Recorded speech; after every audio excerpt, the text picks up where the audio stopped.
సమయాన్ని మీరు ఏం చేసుకోవాలంటే సద్వినియోగం చేసుకోండి అన్నాడు.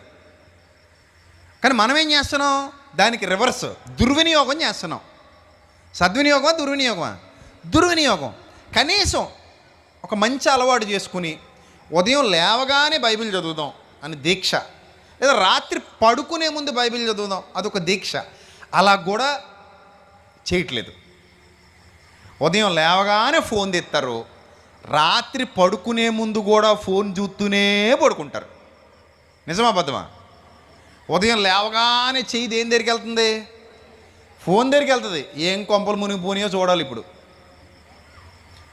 పొద్దునే ఫోన్ చూసేయాలి.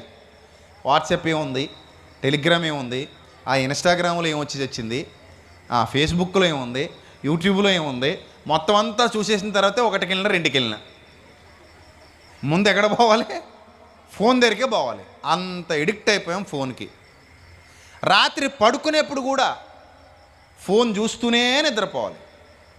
ఇంకా నిద్ర ఏం పడుతుంది? నీ మొహం ఫోన్ చూస్తా పడుకుంటే నిద్ర రాదు. అందుకే ఈ మధ్య నిద్ర పట్టని కేసులు పెరిగిపోతున్నాయి. నిజం. చాలామంది కట్ట పాపం 1 గంట అయిపోతుందట, ఏం రావట్లేదట నిద్ర. లైటింగ్ అలా పెట్టి కూర్చుంటే నిద్ర ఏమవుతుంది నీ మొహం? పూర్వం అయితే లైట్లు కట్టేసుకుని 8 గంటలకో 7 గంటలకో తినేసి పడుకునేవారు.